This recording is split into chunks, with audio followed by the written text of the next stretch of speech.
Hai Otomotif Lovers, balik lagi bersama gue di channel Lifestyle Otomotif. Gimana kabar kalian hari ini? Semoga baik-baik aja ya kan. Gue doain semua untuk yang terbaik bagi kalian semua, amin. Menurut kalian gimana video sebelumnya yang mengenai sejarah Yamaha? Wah, banyak ilmu yang kita bisa ambil ya Francis. Kalau kalian belum nonton video itu, gue kasih link di pojok kanan atas atau link yang ada di deskripsi di bawah ini.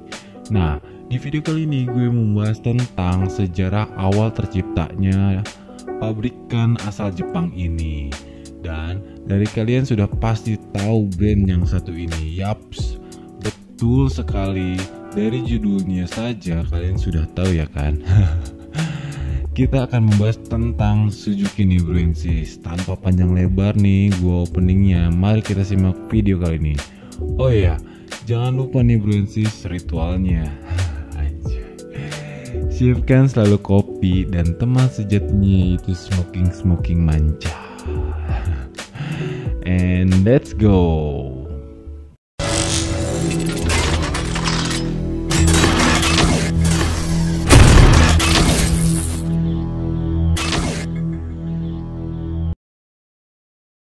Bagi di antara kalian, pasti sudah ada yang tahu dengan brand yang satu ini. Nah, Suzuki ini nggak mau kalah dengan brand kompetitornya dari Yamaha dan Honda.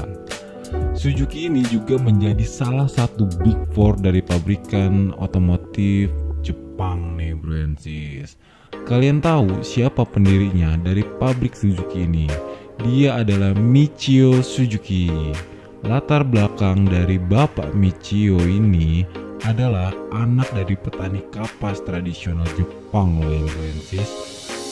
Bapak Michio Suzuki ini lahir pada tanggal 10 Februari 1887. Dari masa kanak-kanak, Bapak Michio ini sudah terbiasa dengan bekerja keras nih Francis. Pada suatu hari, Bapak Michio ini melihat ibunya menenun hingga larut malam. Bapak Michio sampai memohon kepada ibu untuk segera beristirahat, tetapi ibu dari Bapak Michio ini tidak bisa untuk berhenti atau istirahat dikarenakan pemesanan dari pelanggan yang begitu banyak sekali dan harus segera diselesaikan. Hingga Bapak Michio berpikir bagaimana memodifikasi mesin tenun yang ibunya gunakan dengan memberikan pedal pada alat tenun dan membuat pekerjaannya menjadi lebih cepat dan bahkan bisa lebih mudah untuk dapat menyelesaikan pekerjaan ibunya nih Francis. Dan reaksi ibunya ini hanya tertawa melihat hasil karya buatan Bapak Michio ini. Tetapi setelah mencoba alat tenun yang dibuat oleh Bapak Michio ini, semua pesanan dari pelanggan Ibu Michio ini dapat diselesaikan dengan cepat, bahkan semua pelanggan merasa puas dengan hasilnya. Saat berusia 21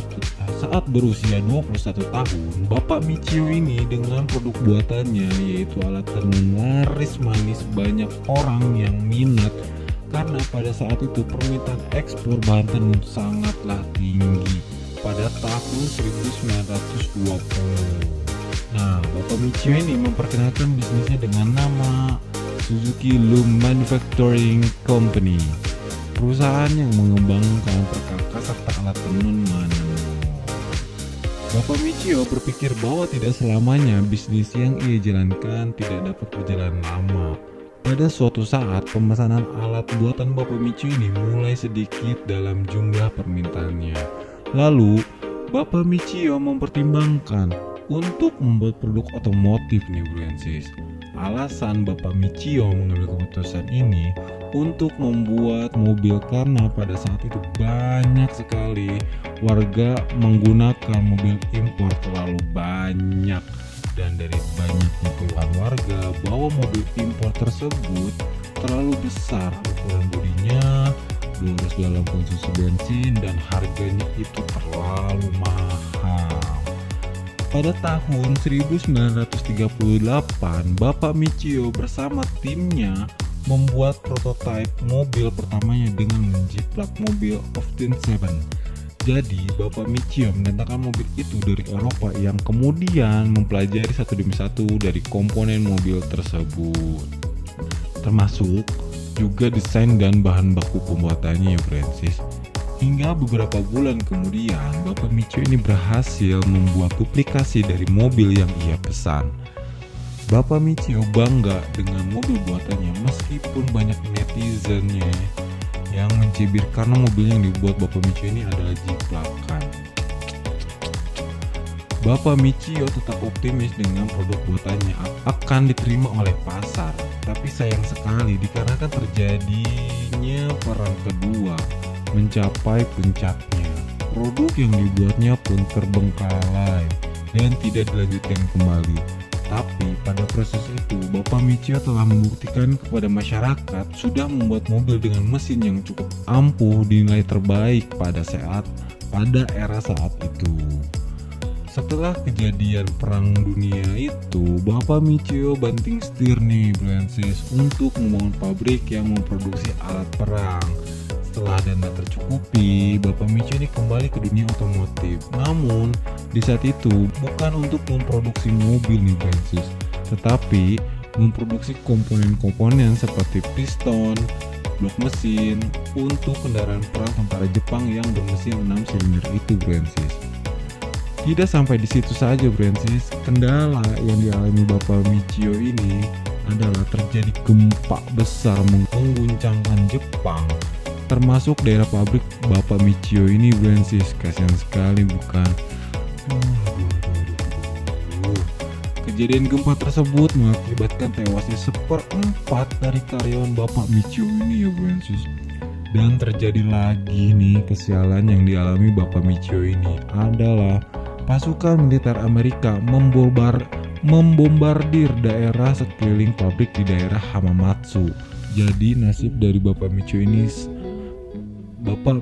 ini mengalami stres yang luar biasa setelah peristiwa yang dialaminya nih Francis. Ibarat peribahasa sudah jatuh tertimpa tangga. Dengan semangatnya Bapak Michio ini bangkit kembali bersama karyawan yang masih ada. Mereka mengumpulkan beberapa barang yang tersisa dari pabrik yang sudah luluh lantah dan menjual apa yang masih layak untuk dijual nih Francis. Yang hanya dipikirkan Bapak Michio adalah melakukan hal apapun demi tetap bisa bertahan pada tahun 1951, di mana sebuah fenomena angin kencang melanda Enso. Bapak Michio yang saat itu sedang menaiki sepeda melintasi sebuah daerah itu merasa sangat sulit untuk bergerak diakibatkan oleh tekanan angin yang terlalu kencang. Pada saat itu ada ide cemerlang nih ketika datang tiba-tiba kepada Bapak Michio nih Francis. Dia memikirkan bagaimana dengan sepeda dapat melaju dengan kecepatan tanpa mengenai pedal sepeda pada saat itu dengan menggunakan mesin nih Francis. Dan Bapak Michio langsung memiliki ide untuk ke depan bahwa solusi yang pas bagi dirinya. Banyak warga negara Jepang pada saat itu tidak memiliki alat transportasi mesin untuk membeli mobil terbilang harga yang mahal setelah terjadi musibah di negara Jepang itu Francis. Bapak Michio memutuskan membuat sepeda motor yang memiliki mesin dan bisa bergerak tanpa harus mengeluarkan tenaga manusia saat menggunakan barang tersebut. Setelah melakukan percobaan dan hasil uji cobanya, akhirnya sebuah sepeda itu dapat diwujudkan dengan menggunakan mesin buatan Bapak Michio yang bernama Powerfree Pro. Dengan segala kendala yang dialami, produk itu sangat laris ketika pada saat dipasarkan dan orang-orang Jepang menyukai karya perdana dari Bapak Michio ini. Sukses dengan Powerfree Suzuki. Lalu setelah itu meluncurkan Diamond Free pada tahun 1953 dan Money Free pada tahun 1954. Kalian tahu gak nih? Dari produk ini dengan pencapaiannya yaitu 5.000 unit sepeda motor terjual. Bahaya Francis. Dan pada setelah terjadi ini, Bapak Michio meresmikan nama pabrik dengan nama Suzuki Motor. Setelah hasil karya motor sudah laris manis, Bapak Michio melanjutkan memproduksi mobilnya, Brancis. Dan sampai pada detik ini juga Suzuki masih memproduksi dengan varian atau tipe terbaru yang sudah kita ketahui ya, Brancis. Sudah di akhir penghujung video nih, Brancis. Gimana menurut kalian dari sejarahnya Suzuki ini? Menjadi inspirasi bukan? Oh iya, untuk lebih afdol nih ya, Brancis, jangan lupa subscribe, like video ini, dan jangan lupa komen ya, oke? Tentang kekurangan atau yang salah dari ucapan gue ya kan, bisa di komen di bawah ini. Oke deh, cukup sekian dan terima kasih. Wassalamualaikum warahmatullahi wabarakatuh. Salam lifestyle otomotif.